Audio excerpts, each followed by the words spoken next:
Corona काल चल रहा, सारी दुनिया बंद है, सारी दुनिया ठप है। आखिर अध्यादेश से लाने का इनका क्या प्लान है? अध्यादेश तभी लाया जाता है जब किसी कोई इमरजेंसी हो और उस पर कानून बनाना अनिवार्य हो और सदन दो में से कोई एक ना चल रहा हो। तो क्या इतनी इमरजेंसी थी कि अध्यादेश लाना पड़ा? अध्यादेश के बाद आपने जब सदन चला तो लोकसभा में पारित करा लिया, राज्यसभा में आपने ध्वनि मत से पारित करा लिया। ध्वनि मत का मतलब विपक्ष तैयार नहीं, देश की आम जनता तैयार नहीं। ये क्या है? हिटलर शाही है। इस चीज को आप गौर से समझना। किसान का शोषण हमेशा पूरी जिंदगी में होता है, प्राचीन काल से। मैं दिल्ली विश्वविद्यालय से इतिहास का छात्र रहा हूँ और मैं आईएएस की पढ़ाई करता हूँ, तो मुझे गहराई में से चीजों को समझना पड़ता है। इसलिए मैं किसान की व्यवस्था बताता हूँ। तो किसान का शोषण सदियों से होता आया है। पहले जंगल थे, कुछ नहीं था, केवल जंगल। उसने लोहे का प्रयोग करके जंगलों को साफ किया, बीजों को बनाया, बोया, काटा, तब उसने जो है पूरा जीवनदायी जो समाज है इसे विकसित किया। समाज किसी ने नहीं, किसान ने बनाया है। किसान का मतलब क्या होता है इसे समझिए। कृषि दो शब्दों से मिलकर बनती है, क्रय धन ऋषि। क्रय का मतलब होता है भूमि। जिस भूमि में जो व्यक्ति तपस्या करता है, यानी कि उसे बोता है, छींचता है, काटता है और फिर लोगों तक पहुंचाता है, उसे बोलते हैं कृषि। तो कृषि का मतलब समझ गए, भूमि में बैठ के जो तपस्या करते हैं उसका मतलब है किसान। है किसी में इतनी हिम्मत, कोई ताकत जो आप में है? अब इस चीज को आप और गहराई से समझिए कि जिस प्रकार की महंगाई का जमाना है, ये बिल लाने के 3 कारण है। कोई बड़े कारण नहीं है, सिर्फ 3 कारण है कि भारतीय किसान की जो जमीन है, इस जमीन को पूंजीपतियों के हाथ में सौंपना। ये इनडायरेक्ट रूप से बहुत सालों से प्रयास कर रहे हैं, नहीं हो पाए सफल, अब डायरेक्ट हाथों से कर रहे हैं। इसका तरीका क्या होता है? एमएसपी का मतलब होता है मिनिमम सपोर्ट प्राइस। भारत में आवश्यक लगभग 23 वस्तुएं ऐसी हैं जिन पर गवर्नमेंट उसके पहले एक निश्चित आय आपको तय करनी होती है, उसकी भूमि बोने से पहले। अब इसमें होता क्या है? सरकार से जो खरीदती है 1925 रुपए के भाव से, तो किसान को पता है बोने से पहले कि मेरा 1 क्विंटल का जो प्राइस है 1925 है। इस समय जो गेहूं की कीमत है 1400, 1450, 1480। जब बिक रहा 1925 में तो 1450 क्यों? इसके पीछे कहानी समझ लिया। उन्होंने कह दिया कि हम केवल इतना खरीदेंगे, इसके बाद नहीं।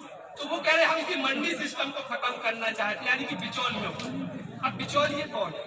तो ये कहते हैं कि किसान अपनी भूमि अपनी अनाज को कहीं भी बेच सकता है। आज तक आजादी के बाद से ऐसा कोई कानून नहीं बना कि किसान अपनी फसल को दूसरे राज्य में नहीं बेच सकता। इनको समझो आप कि कैसे बरगलाते।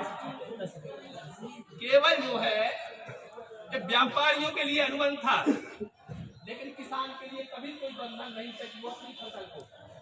अब भारत में 80% किसान, 80% का मतलब समझ रहे, बहुत बड़ी आबादी जिसकी भूमि सीमांत जोतती है, सीमांत भूमि 1 बीघा, 2 बीघा, 4 बीघा, 6 बीघा, 8 बीघा, 10 बीघा, 12, 80% किसान। आपको लगता है मेरे तो पास 5 बीघा जमीन है, जो फसल है उसे तेलंगाना बेचने जाऊंगा कि तमिलनाडु बेचूंगा कि सिंगापुर बेचने जाऊंगा? सोचिए। अच्छा, अब महंगाई की दर, दुनिया में जो डीजल का प्राइस है इस समय मिनिमम, इस समय अगर जो रेगुलेशन था उसके हिसाब से 32 रुपए पर लीटर होना चाहिए। है कितना? आपसे पूछता हूँ कितना है? 75 और होना चाहिए 32। अच्छा, वही डीजल 1 लीटर का 80 रुपए आप भी चुकाएंगे। 5 बीघा किसान 80 रुपए का वो 5 स्टार होटल चलाता है जो बैठा, वो भी अपने उद्योग में लगाएगा।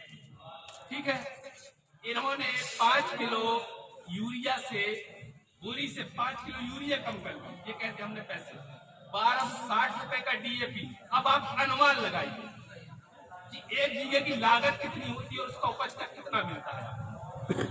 तो अगर वाकई में आप हिसाब किताब ईमानदारी से लिखेंगे ना पर्चा दर पर्चा, तो आप कहेंगे इससे अच्छा तो खेती छोड़ दे।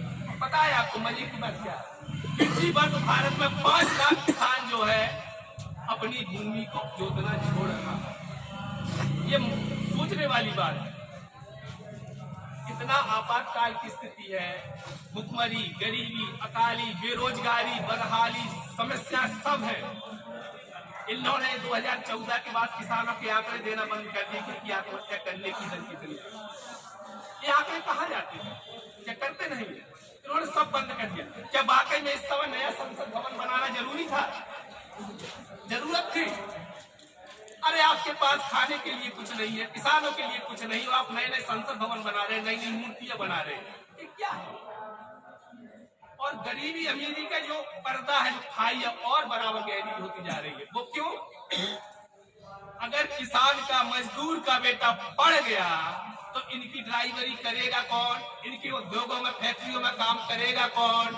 इनके यहाँ नौकर बन के रहेगा कौन? आपको लगता है बड़ी सोच वाले, बड़े पैसे वाले ये सब काम करेंगे, खेती करेंगे, रोड बनाएंगे आपके? इन्हें चाहिए आपके बच्चे, और ये बच्चे पैदा करते हैं कैसे? हमने कर लिया graduation, BA, BSc, MA, BEd सब हो गया, बैठे घर पे, उनके पास नौकरी नहीं है। अब भाई क्या करोगे? कुछ नहीं तो जाओ छोटे मोटे काम करो।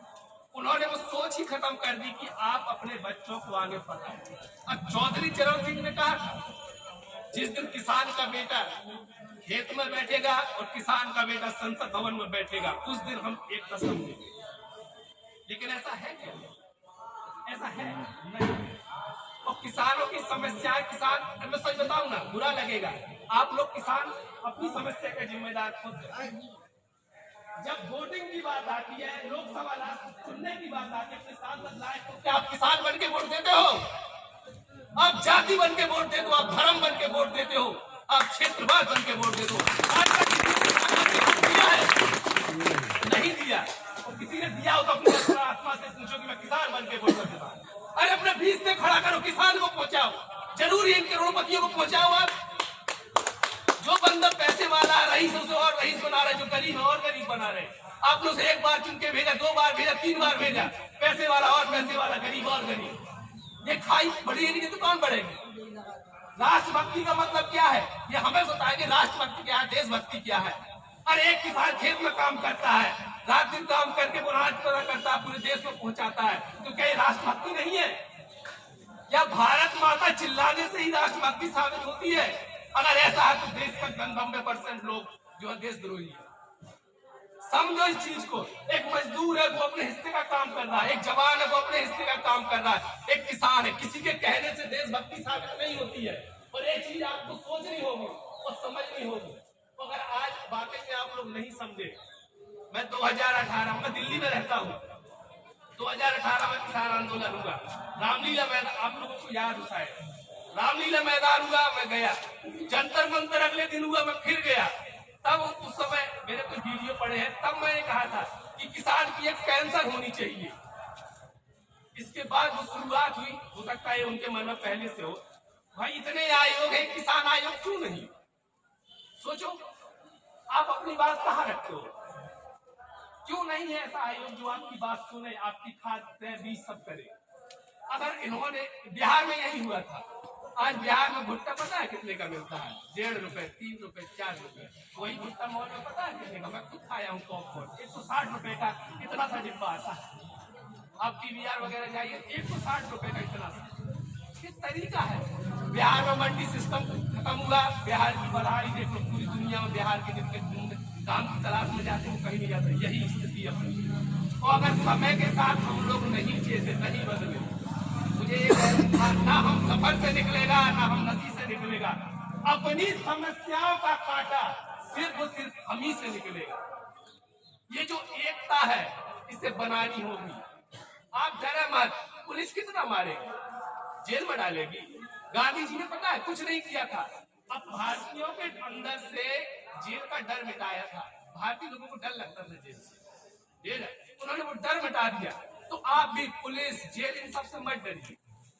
और लोकतंत्र खत्म हो रहा है, इस चीज को चीजिए, क्योंकि चौधरी चरण सिंह ने कहा था कि मिट्टी आपकी, जमीन आपकी, तो इस पे हक किसका?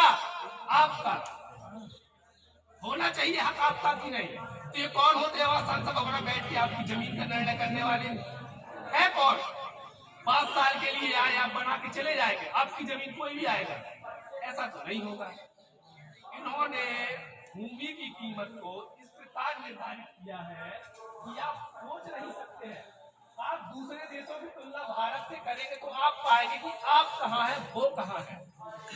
समझ रहे हो मेरी बात को कि वो कहाँ है, आप कहाँ है। इसलिए किसानी का मतलब ये नहीं होता कि बस खेत में काम करना है जाना है। किसान का मतलब होता है अगर बीज के दाम बढ़ रहे तो आप आगे आइए, अगर डीजल के दाम बढ़ रहे तो आगे आइए। किसी भी अपनी प्राइस आपको खुद तय करनी है। ये सिर्फ इतना से कानून नहीं बना पाए, ये बार बार आते हम एमएसपी नहीं खत्म कर रहे हैं, मंडी सिस्टम नहीं खत्म कर रहे हैं। यदि ऐसा है कि कानून बना दी कि 1925 से कोई नहीं खरीदेगा, उससे जेल होगी। सिंपल है, इतना सा लिखने में क्या प्रॉब्लम है? अगर इधर कह रहे हैं कि हम मतलब मोदी जी 53 मिनट का भाषण दिए परसों नरसों, कच्छ के किसानों से मिले, एमपी के किसानों से मिले, और कुछ लोग तो ये अपने कार्यकर्ताओं को ही किसान बना देते हैं। भैया एक लाइन लिखने में समस्या क्या है कि 1925 से एक्चुअली एमएसपी को होता क्या, हर साल 10% बढ़ा, और तो और आज तक स्वामीनाथन रिपोर्ट वो नहीं लागू। उसका एक मैं मेन पॉइंट बता दूं, उसमें उन्होंने कहा था कि आपकी फसल की जो लागत है उससे 1.5 गुना कीमत तक खरीदी जाती है। क्या आपको लगता है आपकी लागत का 1.5 गुना आपकी जेब में जाता है? नहीं जाता। तो ये इतना सी बात नहीं लिख पाए। बाकी बातें तो बहुत सारी है। अगर आप सिस्टम देखेंगे, पहले इन्होंने जवान को बर्बाद किया, यानी युवा को धर्म की आड़ में, नशे की आड़ में। धर्म एक नशा है, उसे मैं नशा ही बोलता हूँ। फिर इसके बाद इन्होंने यूनिवर्सिटियों को बर्बाद किया, ताकि शिक्षा व्यवस्था। आपके बच्चे जेएनयू डीयू में पहुंचते हैं, पता है जेएनयू को बदनाम कर रखा है। पहली बार वहां पे एससी और ओबीसी की लड़के इन जनरल वालों से ज्यादा पहुंचे। हालांकि मुद्दा दूसरा है, ये नहीं चाहते कि पढ़े लिखे लड़के आके सवाल इनसे पूछे। आप तो नहीं चाहता। मबई का लड़का है पुष्पेंद्र रोगी, पहली बार से एमटेक में, जेएनयू में एमटेक में उसने ऑल इंडिया सेकंड रैंक पाई है। ये कोई मामूली रैंक नहीं है। नैनो टेक्नोलॉजी जो भविष्य दुनिया का, उसमें पाई है। क्या है? किसान, उसके माँ बाप किसान है, कुछ कोई बड़ा नहीं है, किसान है। और अगर किसान के लड़के वहां पहुंचेंगे तो सोचो क्या क्या हंगामा कराएंगे। जो बैठे रहे ना, इनके नीचे की जमीन खिसक जाएगी। ये नहीं चाहते कि हम जाए। और अब इन्होंने अगला निशाना लगाया है, अरे किसान के लड़के पहुंच गए तो हिम्मत ही नहीं हार रहे, लाठी भी खा रहे, जेल भी जा रहे, सब जा रहे, लेकिन हिम्मत नहीं आ रहे। तो इन्हें पैसा कहां से मिलता है? खेती से। तो क्यों ना खेती को बर्बाद कर दे? आप अपने लड़के को वहां तक पहुंचा ही ना पाए, पढ़ाई ना पाए, पहले बीच में ही बंद कर दें। आपको पता है एक मजे की बात, एक सांसद का वेतन कितना होता है? आपको पता होगा 2.5 लाख, 3 लाख, 3.5 इससे ज्यादा पता नहीं होगा। मोटा मोटी एक सांसद का वेतन 7 से 70 लाख पर महीने। सोचिए इसे। और मैं भारत सरकार की रिपोर्ट बता रहा हूँ, एक सांसद को वाकई में खर्च करने के लिए एक महीने में 70 लाख चाहिए क्या? नहीं चाहिए। जब इनका वेतन बढ़ाना होता तो सब एक हो जाते हैं, और जब किसान की फसल की बात आती है तो सब पीछे हो जाते हैं। ये बार बार कहते हैं मैं किसान का बेटा, मैं गरीब का बेटा, मैं मजदूर का बेटा। कहने से नहीं, करना पड़ेगा, करना। और अगर आज भी शाहजहां एक टाइम था, उस समय जब बहुत अकाल पड़ा, फिर इसके बाद औरंगजेब के टाइम में अकाल पड़ा, इसके बाद अंग्रेज आए तब अकाल पड़े। अंग्रेजों ने 1942 में बंगाल में 5-6 लाख किसान मर गए, 38 में बिहार में मर गए, लाखों किसान मर गए। हम सबका आंकड़ा है, आज कितना किसान मर रहा, हमारे पास आंकड़े नहीं है। सोचिए, विदर्भ की दशा देखिए, आप बुंदेलखंड की दशा देखिए, महाराष्ट्र के लातूर की दशा देखिए। हालांकि समय कम है, चीजें बहुत ज्यादा बताने के लिए है। बस एक ही बात कहूंगा कि आप अपने हक और अधिकारों के लिए जो लड़े हैं, खड़े हैं, ये बहुत अच्छी है। संख्या कम है। बुंदेलखंड का नाम जिस चीज के लिए जाना जाता है वो चीज अब खत्म हो गई है। इसलिए इस संख्या को बढ़ाइए, आप अपनी लड़ाई लड़िए, यकीन मानिए आप जीतेंगे। बहुत जल्द जीतने वाले हैं। क्योंकि सरकार दहशत में है, सिर्फ ईगो की बात है। वो साहब है, वो झुकना सीखे नहीं तो वो झुकना नहीं चाहते, लेकिन किसानों ने झुका लिया है। अगर मुस्लिम हो तो पाकिस्तानी, सिख हो तो खालिस्तानी, और हम है तो देशद्रोही। वाह, ऐसा कब तक चलेगा? अब नहीं, अब समय है एक बदलाव का, एक क्रांति का, एक आंदोलन का, और इसकी शुरुआत हो चुकी है। आप अधिक से अधिक अपना सहयोग दें। मैं अपनी बात यही खत्म करता हूँ। जय जवान, जय किसान। धन्यवाद।